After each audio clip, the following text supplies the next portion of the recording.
Welcome to the Cookbook, where we invite guests on to share the ingredients of what has helped make them the successes that they are. All of it, the good, the not so good. You're not going to find anything half-baked here.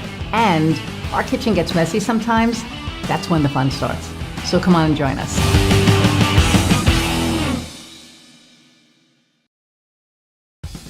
Hey everybody, and welcome to another episode of The Cookbook. I'm your host, Iris Goldfeder, and I'm super excited for our guest today, Al McBride. He's a coach and facilitator, and there's a lot of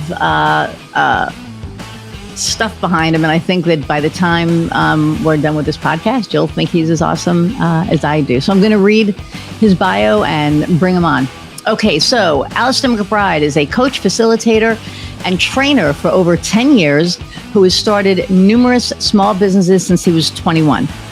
He's a regular guest lecturer and facilitator at multiple universities in Ireland on topics such as cognitive behavioral coaching, as well as entrepreneurship and innovation. He coaches executives and business owners across an array of industries, including software, law, aviation, telecoms, and corporate finance, to name a few. Over the past few years, he's been giving his clients the psychological edge in negotiation and helping them perform under pressure and uncover hidden value in every deal. He's the creator of the Goliath Negotiation Method and the author of the book, Dealing with Goliath, The Psychological Edge in Negotiation for Business Owners. He also runs a podcast of the same name. So without further ado, let's meet Alistair. Iris, hi. It's such a pleasure to be here. Hi, you as well. I'm glad to have you here. And you've done so much and do so much. Yeah, well, it's a pretty. Thank you for reading the bio there. Yes, I've forgotten about some of those things. I was like, oh yeah, I did that. Yeah. So yes, thank you for reminding me. No, it's good. It's great to be here. I know in some of our previous conversations we've been very much on the same page. So yes. I was very eager to connect with you and talk with you. And as I said, we had a great chat. So looking forward to this conversation. Hopefully we'll have lots of value for your listeners. Oh, absolutely. And Kofi in the background. It's so funny because, when we did we did a recap episode in July, and he said while he's sitting back there, he gets so much value from the guests and what they have to say. So I love that. But there are so many things on here that I want to talk about. The sell, don't serve, don't sell. And we were just talking about that right before we started about, Exactly. No, I mean, it's one of those topics that I think we're both very much on the same page of. And to the point where it was great. You actually reminded me that, you were verbally assaulted, to use for want of a better phrase, recently on LinkedIn with someone still trying to do that. And because I think we both talk to a lot of people who are of a similar opinion to us. So we forget that maybe a lot of people are still in not fully on board the serve, don't sell kind of mindset. Right. I'd imagine a lot of the people who might listen to your podcast and to this show would be, if they're not fully on board, they're halfway there. But it's just this concept, oh my God, it's not about you, okay? It's not about you. Yeah. It's about the person you're trying to serve. And, right. And I have to say, because I was working with this group of accountants today, God help me. Anyway, I was working with this group of accountants, and they're not terrible people, but there I am. And they're not terrible. It's a question of, and this happens occasionally with these people where they say, how do I come across as being interested in what the client is saying?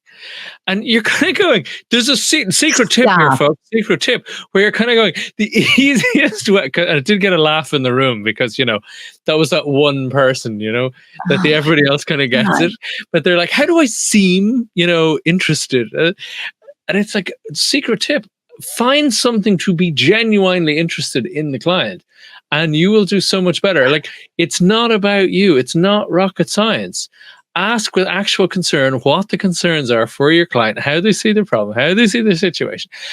Just do all of that stuff, and you will probably be that 1 in 5, maybe 1 in 10 who's bothered to ask, and not just 3 questions because they think they should, but actually be genuinely interested and concerned. Like, you're putting yourself in a group of 1. Sorry, Iris, I interrupted there. Sorry. No, you're fine. I'm just like, how do you even have that mindset? No. What can I say that's going to make them think I care? Like, seriously? Then get a different freaking job. I mean, well, I agree. And if that's kind of what you're saying, maybe this stuff isn't for you in this new 21st century evolution, where whether you're an accountant, whether you're a biomedical engineer, whether you're in aviation, whether you're, and as I said, I talk to people in all these different areas, and yes, in Ireland predominantly, but also in Australia, the UK, Germany, Spain, the United States, Canada, you name it. And the common theme is, with all of those cultural and regional differences and even language differences, you have to actually be interested in what the other person is saying. You have to actually be more in the human. So it's always, leadership has always been, and I say leadership, you're leading a call, you're leading yourself, you're leading your team, but in that wider spectrum of leadership, because that's kind of what I do. It's a subsection of what I do is leadership development, if you want to like use the old term phrase, but it is very much this idea of, it's a balance between task versus relationship, where the people are promoted and they excel due to being able to deliver on the tasks that are set. They're deliverables because they're very easy to quantify. And that's also what the business does generally, even if it's a business of 1, 10, 100, doesn't matter. You're trying to deliver things that need to be delivered. So it makes sense that that's what is measured. However, what we always find is when you talk to any executive coach, right? What do you find? Either it depends on the structure, they're going for partner, or they're going for some C-suite role or whatever that might be. Often one of the key problems you're going to find, and there's a parallel here for small business owners, that's why I mention it, it's all through different business, is that they're not able to balance the task with the relationships. So they're great at getting the thing over the line, no matter what, I deliver, and all this sort of attitude, which got them there. But what they don't realize, and you speak to a lot of very stressed business owners or stressed executives, and usually you find really quickly they're doing 100% of their own role, and 10% of that person, and 10% of that person's job, and 20% of that person's job. So they're doing 140% of their job, and lo and behold, they're stressed and overworked and at the point of burnout. You don't say, right? And guess what? Their team is totally unmotivated, frustrated, and fed up. From study of 10 million employees in America, they basically summed up the findings by saying, in essence, people join organizations and they leave managers. And that's not 100%. For managers being nasty. It's not for managers being vindictive. That has its place, unfortunately, yes, but it's not as prevalent as you might think. What the biggest problem is they're not handing their people good work. They're not growing and challenging their people, right? So it's that balance between over-challenging where they're overwhelmed and underwhelming their staff. So they leave. They're like, I'm not being challenged. I'm not growing. I'm out of here. So it's the same thing. So all of this is circling around that same theme that we started with, which was serve, don't sell, which is about relationships, not the task. So thank you. And just to loop it back there, and I was having a great conversation with a colleague of mine there a few weeks ago, and this very much became the thought, which was, why do so many great potentially sales interactions, you're on kind of that, are we a good fit kind of client call, discovery call, whatever the hell you want to call it. And what you usually find is, but the first few sessions went really well, and we were just about to work together, about to close the deal, blah, blah, blah, all this sort of stuff. And like, what happened? All of a sudden, there were all these objections. Now, you may have that. You may hear that quite a lot, Iris. And what's the difference? The difference is the first few interactions, they got the sense that you actually cared about them. Right. Because you did, which is great. Well done, you. However, just when it was coming up to deal time, they suddenly realized that you suddenly don't see them as a person anymore. You're like, that's a new car. This is the new kitchen my spouse has been demanding. Oh, this is, whatever that big chunk of money is, right? If it's a big deal coming in. And guess what? they suddenly realize you're seeing them as dollar signs. Right. And that's how they feel that they're being treated. So all of a sudden, like, oh, there's something wrong. They may not even consciously realize it. So suddenly there's like, oh, I don't know, there's something just off. I like them. This time I don't like them. I don't know why. Let's pause this a minute. Maybe we're running too fast. Ooh. And that's often why an awful lot of these good interactions, where even people, as you say, who get the serve but sell, they then fall into the trap of not keeping it up. That they fall into that. Yeah. I think there's like a few things, right? I think there's, especially in the C-suite and, leadership roles, they're bosses, they're not leaders. There's a big difference between a boss and a leader, because a leader will recognize the strengths in their staff member or their team member, because they should be all team members, right? So, a leader will recognize the strengths, see the areas where they're not that strong. And if they can't grow them where they're not that strong, then they can capitalize on their strengths and grow them and help them grow. A boss just wants to tell you what to do. And then they want to micromanage you. And that's why they're doing 140% of what they're supposed to be doing, because they're not just doing their job, they're doing your job too. And it's like, let me do my freaking job. That's why I was like, you hire me to do a job and you want to do it. So you do it. And I'm going to go start a business where I can actually help people and, do what I know that I'm good at. And it's, I get that frustration piece. I think the other piece to it, that you kind of, touched on, was that people leave managers. They don't leave jobs. And it comes back to the whole leadership part. And you said something else. And I was like, yes. Oh, about the whole dollar sign thing. Every one of my clients, I don't care if they're giving me $300 a month. I don't care if they're giving me, $3,000 a month. I treat them the same, because they're people and I really care about them, and they know that I care about them. And to the point that I will not work with somebody where our values don't align, because then I can't help them. Absolutely. If that makes sense, right? Because if I don't, not that I don't care, I don't want to say if our values don't align, I don't care about you. But, if I don't see you doing the work that I do, where you're serving people, where, you're not just looking at people like dollar signs, I can't work with you, because if that's how you are, that's not how I am.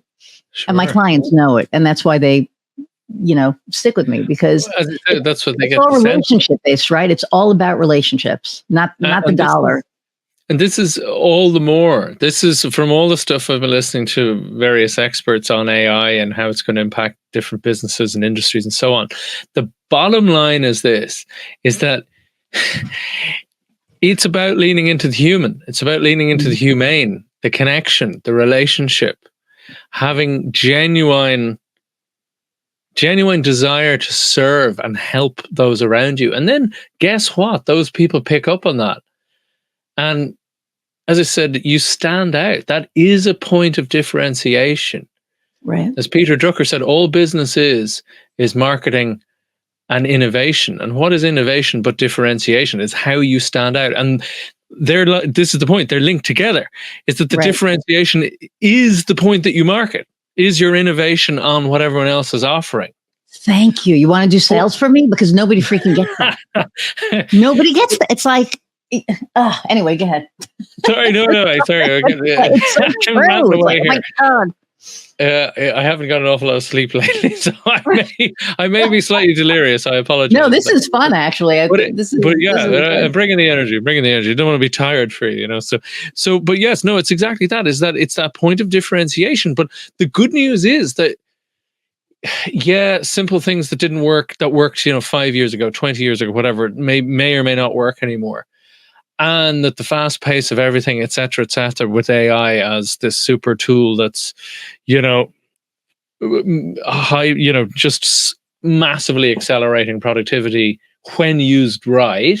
Right. All of that. But guess what? This points the human to human interaction. So, the danger is that more and more utterly mediocre content it will be produced, which it already is. The good news is that when you're sitting on a one-to-one call helping someone identify, quantify, get a scope on their problems, then possibilities of how you might solve that, i.e. doing it live in the real, moment to moment, then that has exponentially more value. Right. And that the person gets the vibe that, you know what, this person actually cares about the best thing for me, that the true fiduciary responsibility that, you know, used to be an old school world for lawyers and accountants, that basically they have to put their own, that the client's well-being, and in most cases financial well-being, but well-being has to be put ahead of their own financial gain. Right. That was the base, just for anyone who's not au fait with that and familiar with that term. But it's important to restate it, because if you can remember that now, which is a very old school idea, that's kind of now all the more, it's come full circle back into what we're talking about in the 21st century ideas of creating that connection, that sense of rapport to build into trust. Trust isn't built in a day. It's built over time. You say you're going to do something, you do it. I say I'm going to do something, I do it. That starts to build up trust. But rapport you can build nearly instantaneous. You know, that's about being present. That's about turning up, right? Yes. All of these things that seem fairly commonsensical, but they're not, seemingly. Right. I mean, and I think, you know, back in the day in sales, you know, you would like drive up to the business and be like, hey, Bob, you know, I used to work for newspapers, right? So, hey, Bob, you know, you placing an ad this week? Great. You know, give me the copy. I'll get it to, you know, pre-press and we'll, you know, whatever. And it was about the sale. It was about the person, because you could say, hey, Bob, hey, how are the kids? You know, Christmas time, you know, give like little present. I mean, I still do. But, you know, it's, you know, how's little Sally? Hey, you know, blah, blah, blah, right? And we'll get the ad in and we'll, you know, whatever. And for me, I've always been relationship based. Like when I worked for the newspapers, it used to drive them nuts, because they would hand me a publication and they'd be like, go out and sell to, you know, X client. I'm not going to say who it is, but, you know, go and sell to this X client. I'm like, but they don't belong in this publication. They're entertainment oriented. This is a builder's, you know, no, go do it. So I was like, okay. So I went to my client and I held up the sales sheet and I went boop and closed it. She said, what was that? I said, something that you don't even need to be in. And she's like, what are you even talking about? I'm like, this is not for you. This is for construction. This is for something else. Right. And she literally asked me, am I hitting my number that month? Can you even imagine that a client asked me and I went, you don't have to worry about that. She goes, well, I always want you to do good. So let me get a half-page ad. And I went, no, you don't know. But buy 2 ads next month, you know, buy the front and the back in 4 color and you'll make my life really happy. That'll do well for you. Yeah. And it'll do you. Fiduciary responsibility. Yeah. Thank you. Right. It's like, you know, you want to make me happy. That will make me happy. And guess what? It's going to bring huge ROI for you. This isn't going to do anything for you. Exactly. She ended up buying a half-page ad anyway, because she's stubborn. And my boss was like, why didn't you get a full-page ad? But the danger there is it's all short-term thinking. And what you're talking about there, Iris, is longer-term, bigger picture thinking. Where, you know, if you get a reputation, let's be blunt, for screwing over and selling crap that people don't need, that doesn't serve them, that then taints, and you know, we all know that it takes a long time to build trust, but it can be destroyed really quickly. Like that. And I think the thing with that too is that I've heard so many people say, and they've said it to me because, you know, they did it to me. They were like, hey, I'm really sorry it was the job. And I said, bullshit. I had the same kind of job. It's the choice that you make. It's the choice that you make. Well, a lot of people don't have their values clear. It's something we talked about, you know, in our first conversation. We talked about, you mentioned it just earlier, and I think you're dead right. I mean, of all of the most high performing, or at least most well regarded companies that tend to exist, they tend to be really quite clear in their values, and they have a kind of the bigger foundation values, almost like a constitution, you know, and then the Right. different teams or departments or whatever, however big they are, those smaller groups get to set their own. So it's almost like local laws, you know.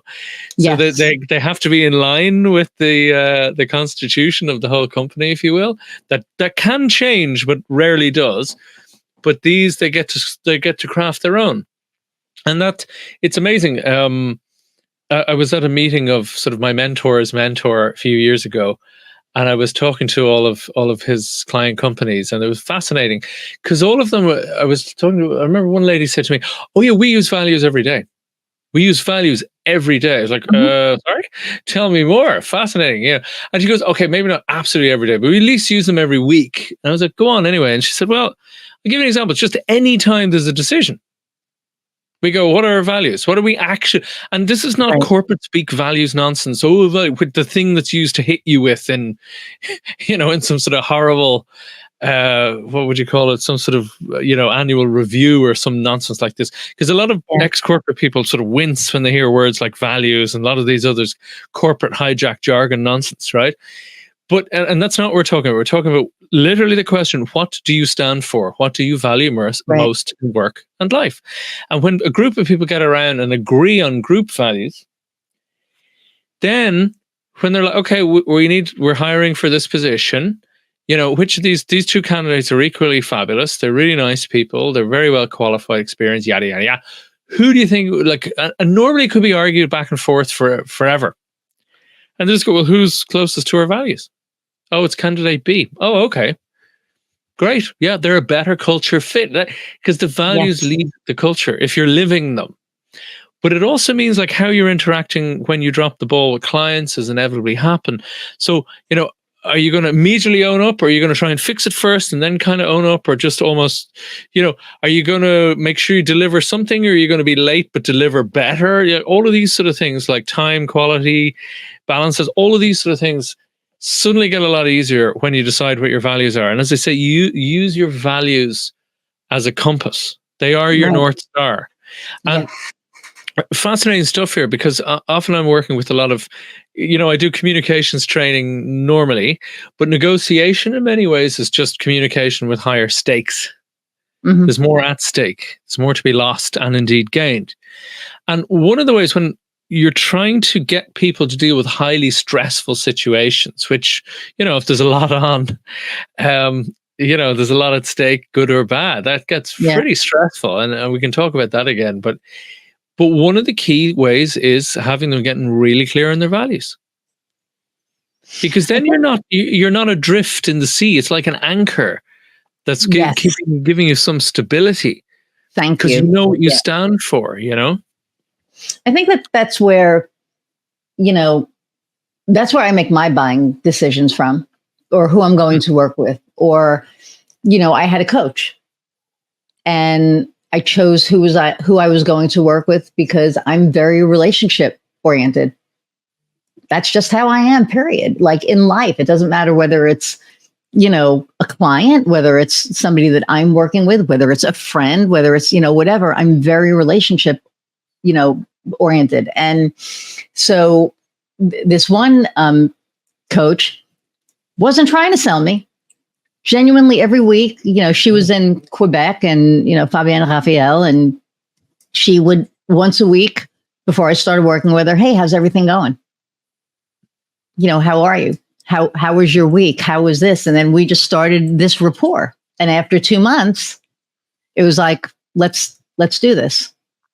And she said, oh, like, and I said, yeah, I want to work with you. I think that you will get me to the next level. And she did, like big time, which was amazing. I mean, my business, well, that'll be a conversation for offline, but you know, Blooming. we did pretty good last year, Good. or this year. But, you know, at the end of the day, it's again, she showed interest, right? She wasn't faking it. I knew that she genuinely cared how I was, how my wife was, how the dogs were. I mean, you know, and there was like this genuine caring. You know, I think when working with clients, a lot of people make the mistake that, you know, and it goes back to values, right? It's like, what do you value? Now, there are some people out there that just want the business done. They don't want a relationship with their vendor. They just want the vendor to do the job, and they don't care. They could care less about the dog. They could care less about whatever. And that's great because for them, there's somebody out there. But that's not how I operate. That's not how a lot of people that I know operate. And I think that now, we had the Great Resignation in 2022.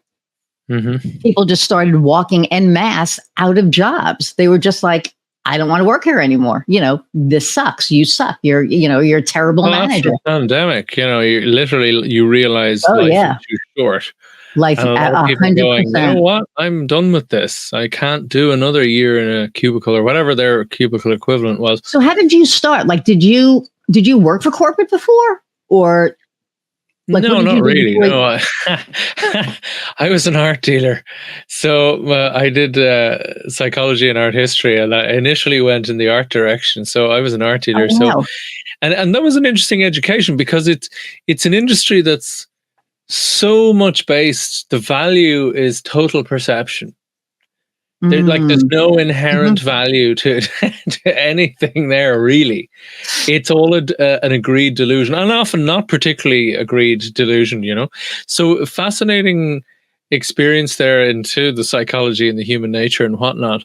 But it was interesting for a few reasons, because when I was in a gallery and selling, and I was very good at selling, multiples of my monthly salary every day or every week or whatever it was, I enjoyed it. I enjoyed the connection. I enjoyed talking people through it. Oh, what do you love? And just lots of stuff that I was reading a lot of books on sales and psychology and all this sort of stuff. But a lot of it was kind of just innate anyway, where, you ask, oh, what is it about this picture that you love so much? Oh, well, I really love. And then they're telling you, and as they're telling you, they're telling themselves, this sort of thing. And then drag in all these sort of other things. What else? And then sort of lowering barriers or blockers, like, oh, does anyone else need to be involved in this decision if you want to move ahead? And I'm not sure if this is relevant to you, but other clients have this tricky situation that we're able to, have, just like a car, like installment payments. Why should you have to pay it all up front? All of this, and we do deliver and we can reframe it and blah, blah. And all of these little objections that people might have, we got you. Gently moved aside with zero pressure and always, it's always, of course, completely up to you, and, giving autonomy at all times, and all of this sort of stuff. And it was fun and it was enjoyable because you could see people light up. Because art is essentially, in a utilitarian way, it is useless. It has no practical use. Then it is timeless in many ways. The fashions may change, but it is timeless. Just like an ancient Egyptian head sculpture is still as astounding today as it was 3,000 years ago, right? More so, right? If not. Exactly. Maybe we have more awe now, right? Okay.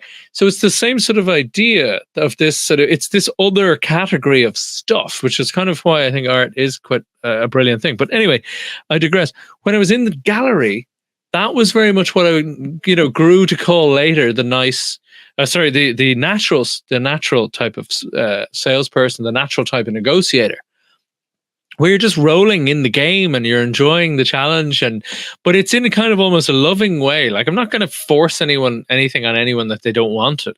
It's more so you can see they love this thing and you're helping them remove the excuses not to have it. And then, people will be, I'm so glad you sold me that picture. It was amazing. I look at it every day. I'm like, it's so cool and I love it. And you're like, that's great.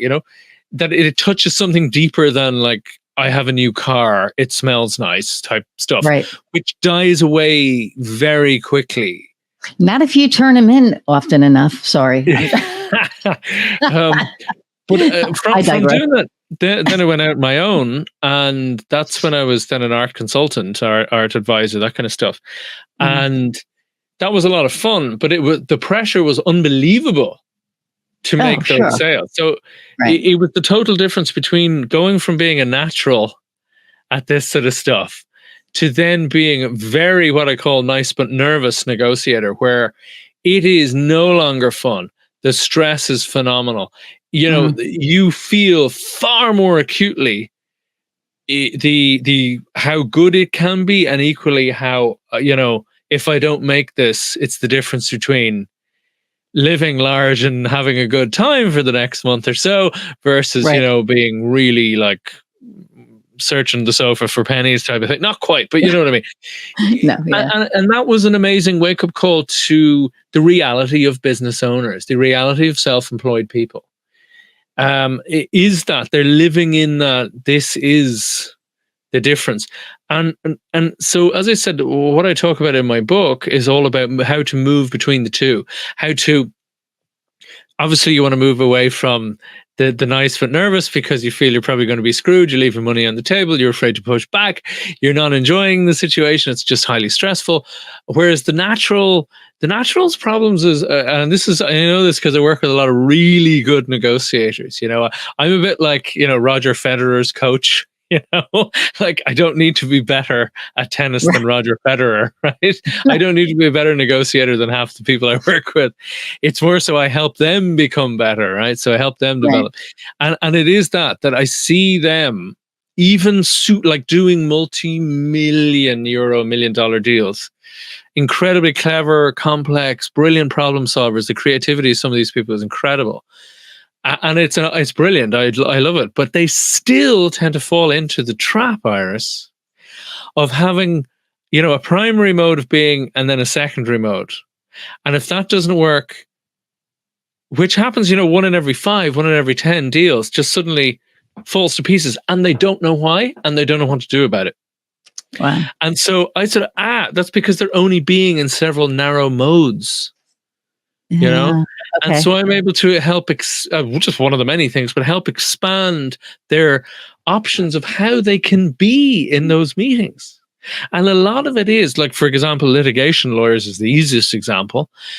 You know, they need to be an attack dog for their client because their clients are slighted, frustrated, emotionally want revenge or feel emotionally wounded, all this sort of stuff. So there's no softly. They want an attack dog. But once that's kind of played a bit, what's amazing to them, as one of the many clients said to me, is like, I suddenly freedom. I can be all these different things. I don't just have to be this domineering, aggressive dude. You know, I can be conciliatory. I can be compromising. I can be the collaborative. What if? How about if we? All of this sort of stuff. All of the different modes. You know. Wow, it's that just fascinates me. So which part? I mean, the whole thing. I mean, I just kind of feel like when it comes to negotiation, and I did a post on this. You know, people. I don't think a lot of people know how to negotiate well. Sure. No. I mean, I've watched it, right? And the post that I did was on what do you do when, you know, your client comes to you and they're like, I want to pay less for the services. So to me, it's like, am I doing a bad job? Oh no, you're doing a great job. Oh, okay.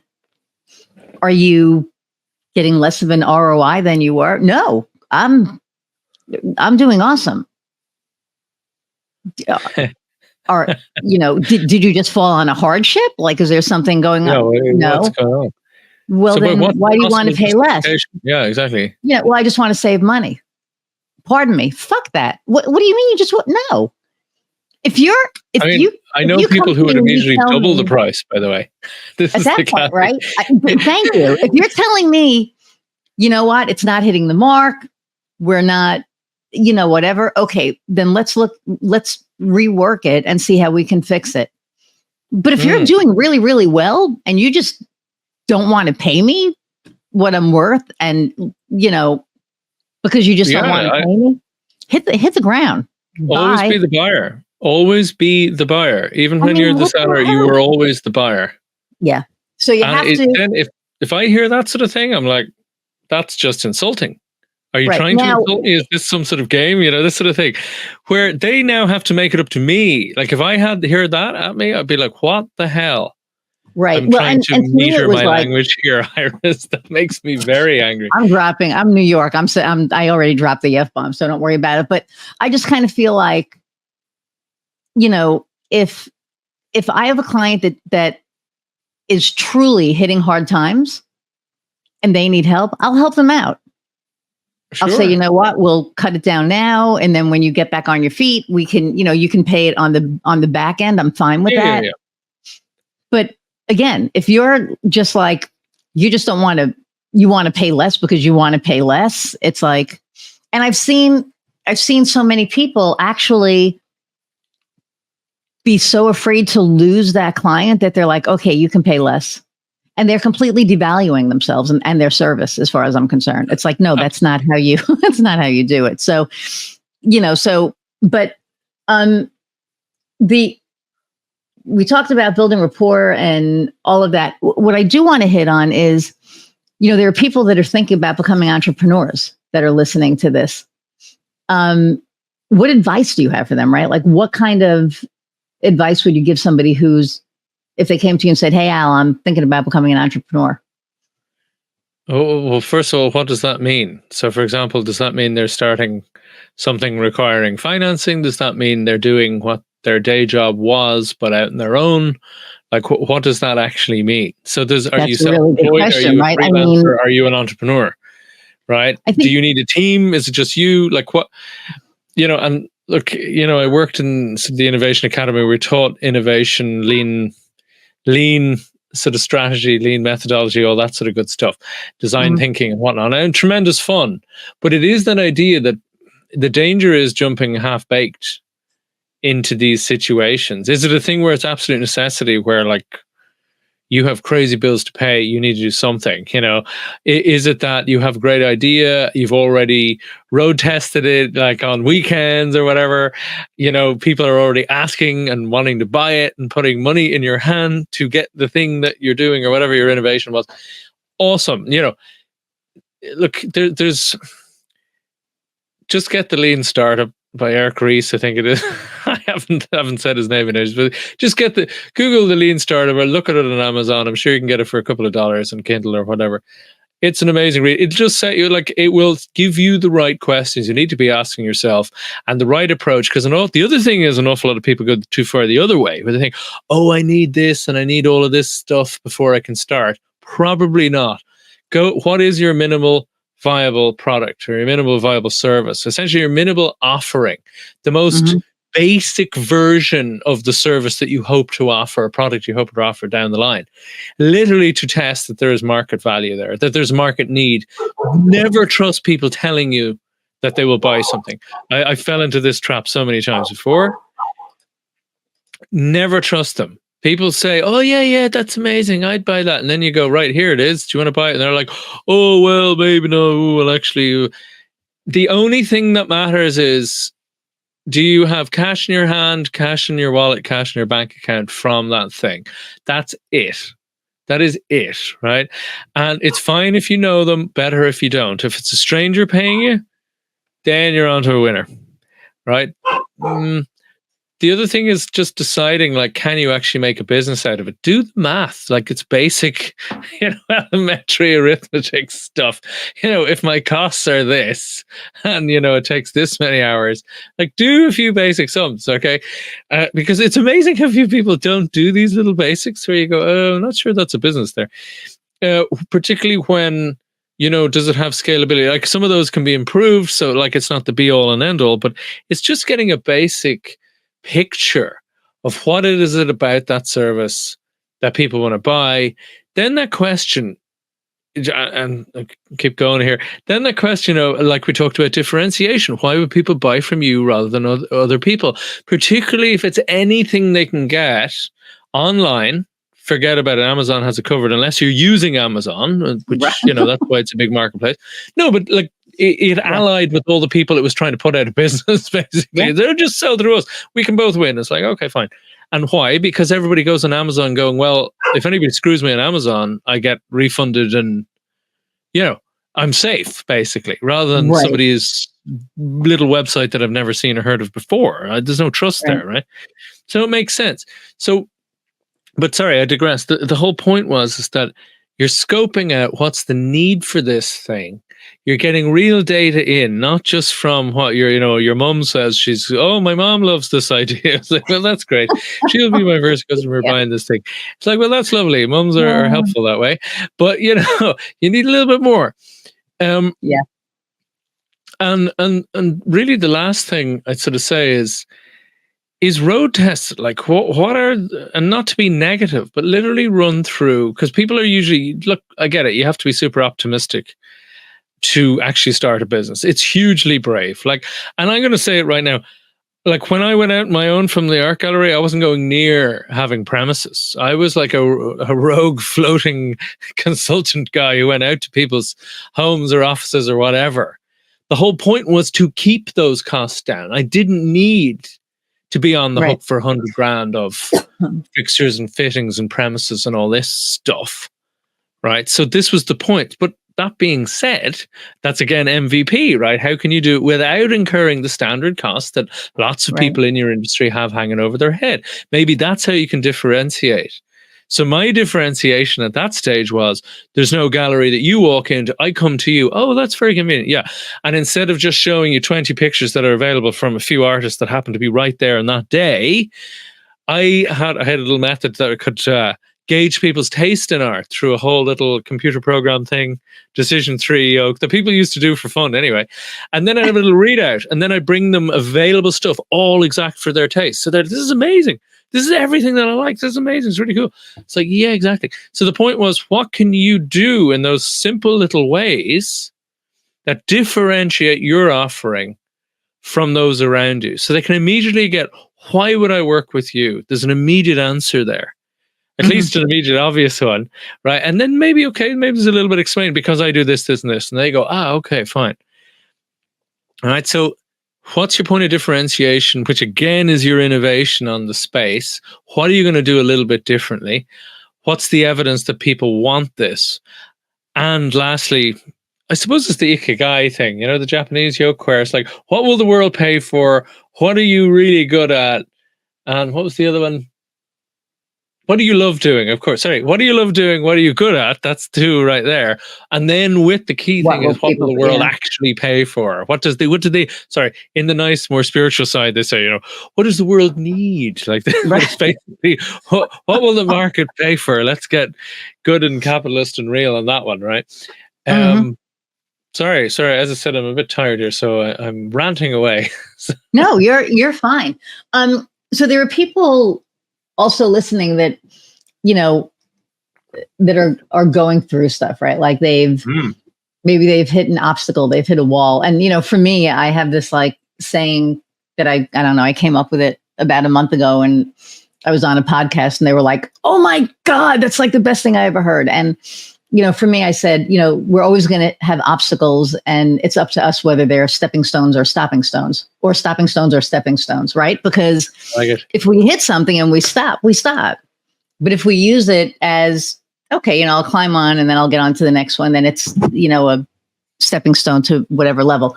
But, what obstacle have you overcome, or are you going through something now that, maybe there's, a seasoned entrepreneur or a seasoned business owner or a C-suite person who's going through now, and they're like, what do I, trying to figure some stuff out?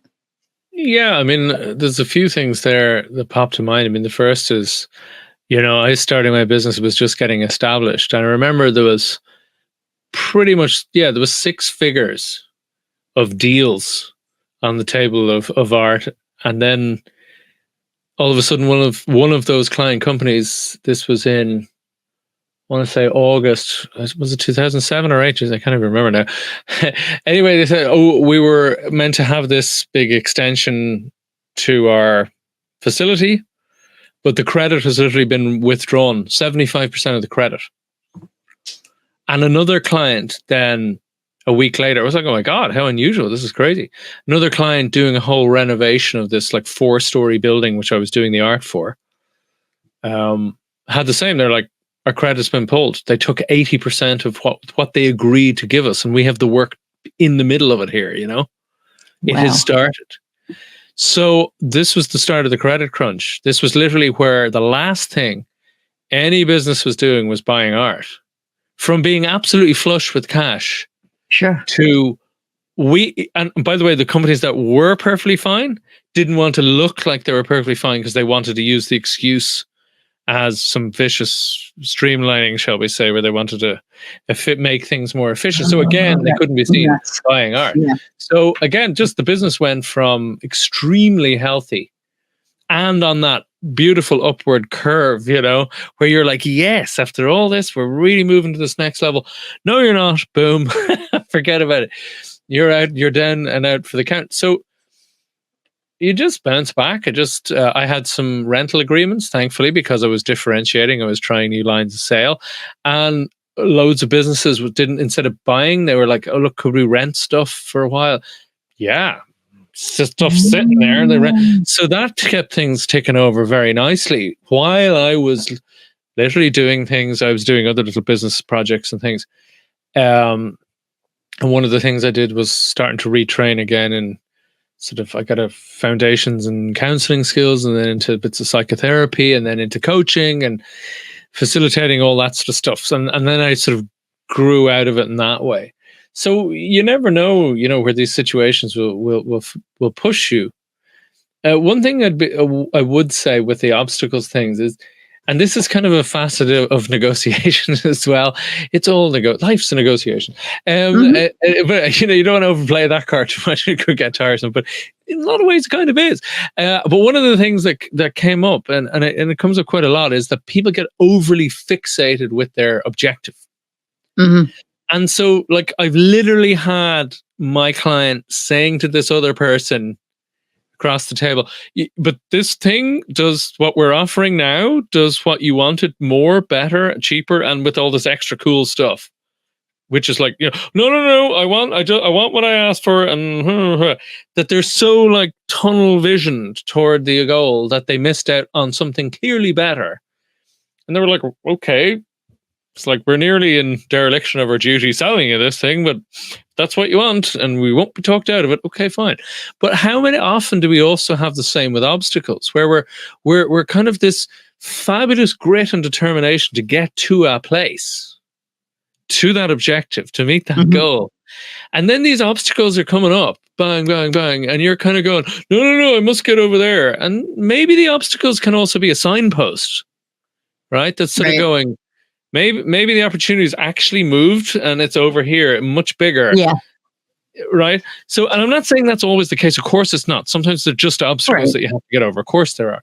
But sometimes, as you said, once again, if you're clear on your values as a base, as a bedrock, and then you're clear on your objective, your destination, but it's kind of that, the destination, the objective, but it's also, more importantly, the purpose. Why? What's the purpose beneath it? And that's usually the connection between the bedrock, where you are now, what you have now, and where you want to go. And that'll also then give a certain fluidity, a certain flexibility in where you're going and how you get there. So you can meet those needs far more. And it's the same what great people will do on good client calls, right? You want to give them what they're asking for in one way, but you also have to feed what they need. It's not just what they want, it's what they need, right? And you're trying to meet the two. Right. Just like, one of my good friends, for example, we met, and he literally told me that night about the story a week before, where every other website developer, this is like 15 years ago, had, he gave them the spec and they said, it'll be about 10,000 to 15,000 for this website. And my friend said, hold on, do you need the e-commerce? This was at the time, e-commerce was very expensive. Do you need this? Do you need that? Do you actually need the other? And he went through his business, how it operates, how his clients want to be dealt with. And then he was like, all you need actually is a €2,500 website. So everyone else was listening to what he wanted, but not giving what he needed. My friend was the only one.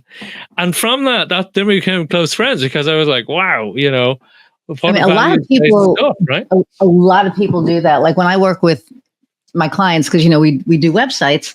They're like, this is what I need, and I'm like, really? Let's have a conversation. So I sit down with them, and I go over, because by the time they come to me, it is like a $10,000 website. It's like, wait a minute, let's have a conversation, and and by the time we're done, we pare it down. And I have people that, are my colleagues, or my peers, and they're like, why do you keep cutting yourself at the knee? I'm like, because I'm not going to sell somebody something that they don't need. Exactly. Because that's going to look bad on me. Number one, it's going to be like, oh yeah, don't go with her because she's just going to let you whatever. And then I also, again, it goes back to uncovering and building the relationship. It's getting to know the person and getting to know what they need, not what you necessarily want to sell them. And that, I think, makes a huge difference. I have one client, and our websites are, they're not cheap, right? But this one client strictly just needed, what he needed. I'm not going to say anything online, but he needed what he needed.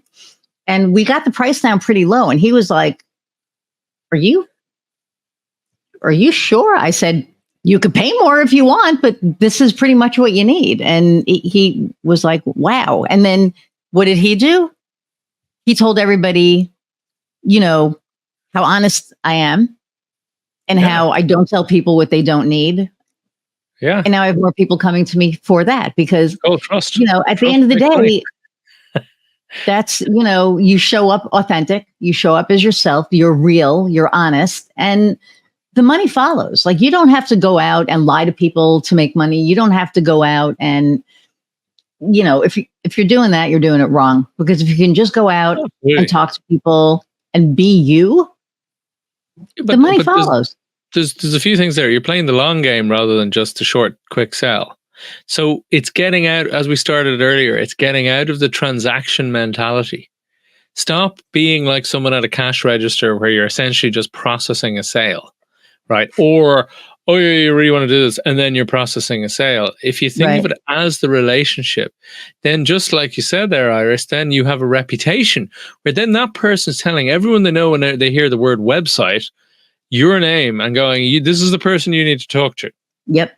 And then all their people are going, that was such a great recommendation. Thank you so much. Right. So it's paying off, but you need to see the bigger picture. And I'm just saying that because I'm a great believer, and it might sound a bit controversial, but you need, and this also goes for starting a business, it goes for all these different elements. As I said, you need to be able to sell it to the psychopath in the room. Right. So you can do all the happy, clappy, values-based, all of that great stuff. And I'm all about that. But you also need to have cold, hard economic justification to the person who thinks that's lovely. Park that over there. Does it actually make cold, hard sense? And this is my point, is it does both. And that's why I don't want people listening to this and going, oh, this lovely, happy, clappy teaching the world to sing type stuff. It's all very nice, but, right? Mm-hmm. Does it work in the real world, hard knocks and all the usual nonsense talk? But this is the point. Yes, it does. Yes, it does. Because this is the point, that when you are dealing with someone who's treating you as a transaction, then your loyalty is almost zero. There's none. So if someone offers the same thing cheaper or for the same price, more, better, more guarantee, better, whatever, you're gone. Right. The client is gone. They will move on. Right. I have people. Right. Yeah. I had a guy, this was like last summer. Oh, actually 2 summers. What the hell? Anyway, a little while ago. And, he said, hey, I heard you're the person to go to for websites. And I said, sure. And, we sat down and we talked. And after we talked, I gave him, I said, this is what it is. And he went, what?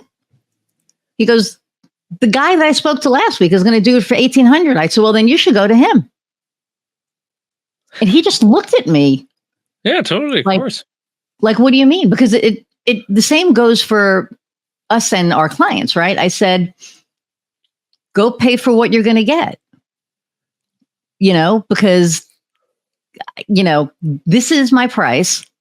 It's my price for a reason. Mm-hmm. And if you don't find that valuable, then you need, to go somewhere else. And then he did. And then he came back like 5 months later. Mm-hmm. And he said, oh, I should have listened to you. I want to work with you. And I said, no. Yeah.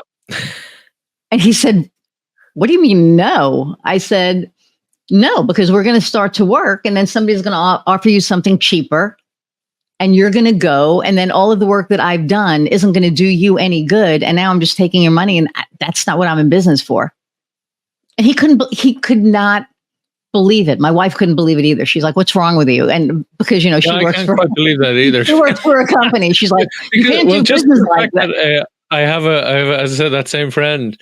He has lots of people coming back to him when they'll say they'll do it for half the price. He's like, great, off you pop. And says, just watch out for this, this, and this. And, okay, best of luck. And then they come back, cap in hand. Oh, I'm really sorry.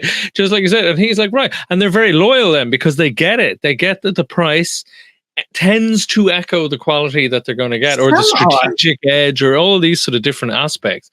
So, because they've been bitten, they now get it, so. Yeah, but I also tend to feel that the people that have the tendency to do that continue to do that. At least that's been my experience. So that's why when they come back, I don't take them.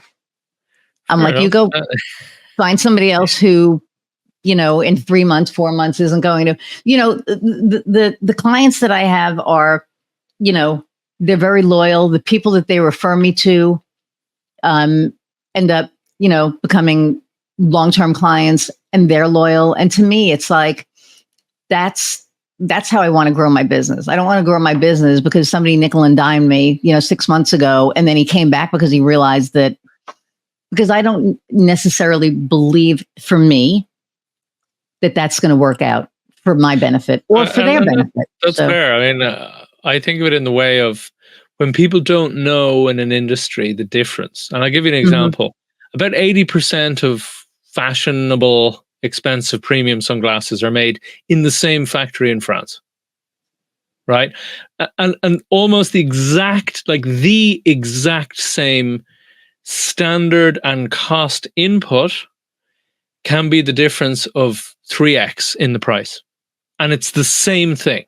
It is just pure branding over a certain, don't get me wrong, high baseline quality, but it's just branding then if they're 600 or some insanity versus $200 a pair, right? And this is the point. People when they don't know, they don't know. Do you know what I mean? When they have that in some industries that where they go, well, you're charging 3 times what this person is charging. So it is this idea of just, I suppose, as an offering, as a perspective, and this is for everybody, is that, for example, and it's just getting into that headspace as to, and I'm not saying you didn't, I'm sure you did, but the better we can explain, the better we can usually connect with people, as I'm sure you're very good at. But it is that idea of understanding that they have that perspective. And it comes back to that differentiation point for the people going out there, is also understanding, is that a factor in our clients thinking that they don't understand the difference between why they'd pay this much over this much? And so one of the things could be, and I'm not saying you do this, but I'm saying one could do this, which is, talking to past clients and saying what area was confusing initially when you're coming to do this work with me, and what was it that made you come over to me. I know one particularly is an excellent marketing advisor, and he has people come to the people that didn't buy and interview them for discovery to ask the same question, but from the angle of what was it? Because you went through a few steps and then you decided, no, you didn't want to. So what was it? Was there something I didn't explain? Was there something still fuzzy in your head? Was there some other issue that you didn't want to raise with me? What was it? And that can be fascinating, talking to the clients that didn't buy. But anyway, I digress. I do that all the time. If I meet with somebody and then they end up going with somebody else, I send them an email. And I say, thank you so much for your time, but I'm always trying to better myself and my company. What was it that made you decide to go a different direction? And then most times they tell me, because if you don't know, you don't know, right? So if you can't fix it if you don't know what's broken. So. Absolutely. I mean, just when we're talking about pricing, it's not something because in negotiation, the price is pretty much the absolute last thing you discuss, or it should be. But that being said, on the psychology of pricing, it's rarely the price. it's the perceived value for 100%. the price. It's your ROI, Yeah. number one. But the other thing I'd say is that you can actually, people forget the element of time. So if someone is like, oh, I want to spend this much and you're charging more than I can afford, it's, well, what can you do? What can we do in stages? So like, what's, Right. And I do that as season well, one, right? what's Yeah. season two? And I'm sure you do that as well. I'm not saying for you, I'm saying for your listeners, Just in But- general. Yeah. Yeah. and a lot of people kind of don't think of that. So it's a very handy way to add that away, or the same of what can be stripped away. I mean, the answer to the client who, is asking for less stuff, less price, Right. as you say, is all the questions you gave, which are brilliant. But for other people out there, you do not lower the price unless you lower what they get as well. Right. And this is one of the biggest traps, that if people are like, oh, the price is too high, blah, blah, blah, need to lower it. If you lower it too quickly, they go, oh, so it's an arbitrary bullshit price. Right. 100%. And so you know what we do? And then they can't believe anything else you say. Yeah. At that point, it's not. So one of the things that I do is, if they don't have the money right now, I'll work out payment plans with them so that it's easy on them. If I do an added value and I don't charge them, I send them an invoice with the actual price of what it is. Yeah. And then the discount of the price of what it is. So they actually see the value of what I'm giving them.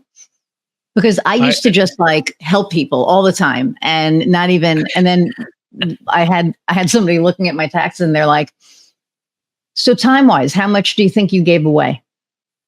And I went, I never thought of it. It was like, $35,000 in time. But just helping them, really, right? But because they kept asking, because they didn't get the value. So once I started putting a number on the value of what they were getting, even though they weren't paying for it, it does something. They go, oh, shoot, her time is worth X amount per hour. Sure. Or this project that she just helped me with, because I've been her client for so long, is really worth this much, and she didn't charge me. That's huge. It is huge. I mean, there's two elements there that just pop up in my mind. And one of them was when I was doing something along those lines, where it's like, do I charge what I'm charging? I'm not charging enough. Right. But if I charge enough, then they can't afford it. So instead I was like, here are 4 of my favorite charities. Choose one and send, $100 or something and email me the receipt. And that way I didn't benefit, but they still had to make a gesture. So they had skin in the game. But you see what I mean? The reward was... but I think we're coming from a different angle on that. For me, sure. It was more like I had this one client who, she just couldn't get Outlook. She just couldn't figure it out. She couldn't figure it out. So probably once a month, I would be in her office helping her reset things up because something got screwed up, and it was my pleasure. I didn't mind doing it, but it got to the point that it was like insane. So finally, I sent her, and it was really funny when the first time I did it, I sent her an invoice with what it would normally cost. And then, so she called me up and she said, so I'm kind of confused. You sent me an invoice, because she would arbitrarily, now this was really weird. So arbitrarily, I would get like a $500 check here and there, like, once a year or whatever. And I would be like, why are you saying, no, I'm not cashing the check. And she's like, you always help me out. So she got it. But it was funny because like I sent her the invoice and I said, she's like, but you're not charging me. And I went, no, because I loved her. She was just like a wonderful human being. And it cracked me up that no matter how many times I showed her, she just never got it. So for me, it was like a challenge. One day she is going to get this, But so I sent her the invoice. There was like, zero on it. And she goes, well, I want to pay the invoice. And I went, that's not why I did it. I just wanted you to see, the value. And then she got it. Her daughter didn't get it. And then her daughter was like, this doesn't make sense to me. And I said, okay, at the end of the day, I'm helping. But what you have to understand is that time is money. And I don't mind helping, but I just really want you to understand that there is a value to this, that I'm not just, it's not like I'm just sitting around and I have an extra 3 hours during the day. These 3 hours are normally this much money for me. However, and then they, she got it. My client was like hilarious. Like I said, she would just send me, Christmas time. I'm like, what are you doing? But there are people out there that don't get it. So, and I find that when I go above and beyond, I don't mind going above and beyond. But when they start constantly asking, that's when they'll get the invoice. This is how much it normally would be. And next time, this is how much it's going to be. Because you have to, you can't, you have to put a value on things, and you can't devalue what you do, because once you devalue something in somebody's eyes, then you're not worth, you know what I mean? You're not worth the price that you're charging. Exactly. I think. Anyway, that's the hill I'm going to die on. So what's your differentiator? We talk about differentiators and all that. What is different for you? Well, there's a few points there. I suppose it comes down to the whole idea in the book. It's the name of the podcast as well, Dealing with Goliath, the psychological edge in negotiation for business owners. And a lot of negotiation is rightly focused around, doing all the jargon terms, doing your BATNA, having your best alternative to negotiation agreements. And it's all sensible. Like, we won't go through all of that here. That's all necessary. But there's tends to be, and this is, as I said, where I saw this niche, whether people were starting out in negotiation and they were nice but nervous, or they were very natural. Maybe they had thousands of hours, even their 10,000 hours, as Malcolm Gladwell would say, of expertise and experience in it. There was often this whole psychological side. And when I say psychological, it's both the mindset as well as dealing with the emotional side. So the emotional intelligence, all that sort of stuff. So basically, it was a lot of principles around therapy, around coaching, around all sorts of head and emotional elements of how to interact with others. So as one of my clients said, you essentially are coaching me to coach myself on the other side to a much better agreement. And I said, exactly. And mixed in with that is also the innovation methodology. So ideas of lean start, ideas of discovery calls, ideas of how to actually creatively problem solve, and all of those little methodologies, so that you can add value. That was, as I say, in one of the things, is building rapid rapport and uncovering hidden value in every deal. And when you have that ability, that's where we're talking from moving transaction to true added value. Because what we're talking about earlier, and an awful lot of the more standard old school negotiation stuff, is basically about seizing value in a zero-sum game. So if I have more pie, you have less of the pie, this kind of typical stuff. Whereas what we're really talking about, particularly in the 21st century, where there's so much digital stuff, so much scalability of things, it's far more possible than ever to actually have real win-wins, where I'm joining with you to create this new opportunity where we both make lavish amounts of good things from it, right? And that's kind of so the short answer of the differentiation is having the mental and emotional self-management to better influence the other side to more profitable, creative, and longer lasting relationships and deals. That's really what it's about. But as I said, a key part of that is the innovation stuff, and I used to enjoy that a lot. So, it seems to work very well. As I said, one of the key ones is just having those really clean conversations where you're trying to park assumptions and really have that conversation with that prospect, or indeed, better yet, with that client, as to how they really see their problem. What's stopping them from solving it? What have they tried before? All of the usual stuff. But then going that extra sort of element of reading between the lines, and of what their assumptions are around these things. They're quite fascinating, and there's often huge possibilities there. But as I said, it is that sort of approach where first of all you have to manage yourself. Otherwise, you get flustered and stressed, and there's some studies on this. There's a whole books on trust and whatnot. Basically, this is the key point: deals that are rated as having high trust tend to have more than 30 to 35% more value than deals with low trust. So low trust is essentially transactionary because people don't trust each other. They're not trying to solve each other's problems. So lo and behold, you have one person, each person trying to solve their own problems. Whereas the other way, you have two parties trying to solve both people's problems. Yeah. And that way you're finding really creative solutions that neither side quite thought of on their own, right?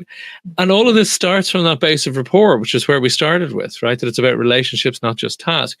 And don't get me wrong, like we're not being foolish here. Like one of my bugbears is the win-win thing.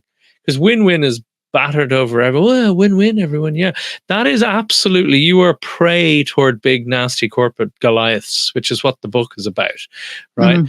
Now, I'm not going to, no scare stuff, but that is used against people so often. Oh, win-win. Yeah, great. Let's build relationship. Yeah. And then they notice they've given half their concessions away with almost nothing in return. And it's shocking. Whereas if you think real win-win, which is like, how do they, and this is this idea of collaboration, where people think, oh, I have to compromise, this idea of marriage is a compromise. It's like, this is why so many marriages fail, because collaboration, when you think no, marriage is a collaboration. Right, good marriages are collaboration. Failed marriages, let's be blunt, are a compromise. Because a compromise is how do I have barely enough to make this worth my while, and the other side the same, right? And compromise has its time, right? Where you're a little market stall or something, and they say 20, you say 10, you meet somewhere in the middle. Great, done, happy days, right? But when there's anything serious, anything of greater value, that's when you want to get into interest, not just position. Position is that you say 20, I say 10, we meet in the middle, right? Yep. But, and that's when the time it's all about time. It's like there's no gain for spending an hour working out, what are our real interests here, right? It doesn't matter. So the classic thing is what do people need? What is the need that needs to be served by doing this deal, doing this arrangement, whatever you want to call it, this service? And when you get better into that, the goal with collaboration is how can both parties make as close to 100% of what they want? Now, think about that as a parallel in a relationship. The difference between two people going, oh, we have to compromise. Oh, I suppose it's a compromise. And constantly they're cutting back on their needs until they're like, you know what, this doesn't really meet my needs anymore. Like that is marriage into divorce, right? Versus couples who, through counseling or through their own brilliance, just are always going, how do I meet their needs, Nor? How do I make their day better? And then they're going, oh, this person's so good to me. How do I make their situation better on that one? Yeah. Right. So you're both trying to solve both of your problems. It is the definition of collaboration. And guess what? You'll find that sometimes you get your needs met more than 100%. And you think, well, how is that possible?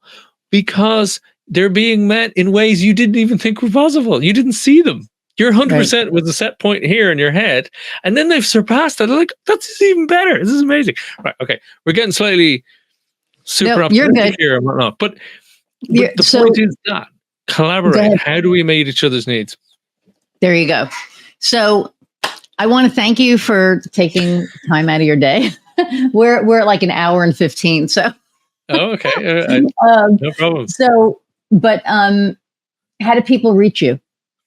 Very simple. Either just visit the website, almcbride.com, or, I'm on LinkedIn a lot. I've actually been taking a break the last few weeks for personal reasons, but I'll be back on there fully vibrant. And it's LinkedIn / Alistair McBride. That's ALISTAIR. That's why the website is Al McBride, because of all the creative spellings of my name that are incorrect.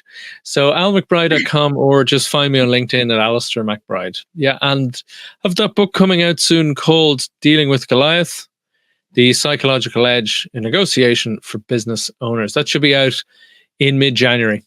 So awesome.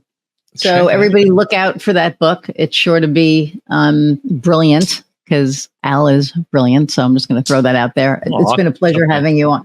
No, it's been a pleasure having you on. I wish we could talk for, 2 hours. Right back at you. Well, so thank you for taking time out of your day. I appreciate it. Or evening, because what time is it? Isn't it like 11 o'clock there or something crazy? No, I'm not in Spain at the moment. I usually live in Spain. Oh, but you're I'm in actually living Spain. back Okay. in- I thought you were in But Ireland. no, so. I'm back in Dublin for Christmas. So yeah, so it's a little bit Nice. earlier, actually. Right. So, the last question I ask all my guests is, what lights your fire?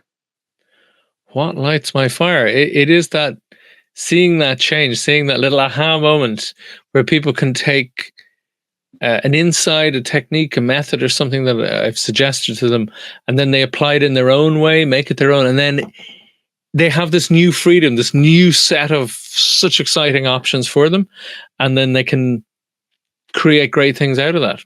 That's what really fires me. Awesome. Well, thank you so much. Don't go anywhere. I'm going to say goodbye to the audience, and I'll be right back. Alrighty. So, everybody, thank you so much for tuning in and, hanging in there with us for, an hour plus, like you always do. I appreciate you all so much. In January, look for Al's book, Dealing with Goliath, The Psychological Edge in Negotiation for Business Owners. Check him out on LinkedIn and, check his website out. It's been scrolling for those of you listening, almcbride.com. Really appreciate you all. Download, share, like. Please get the word out. And really appreciate you all so much. So go out. Until next time, go out and find what lights your fire. See ya.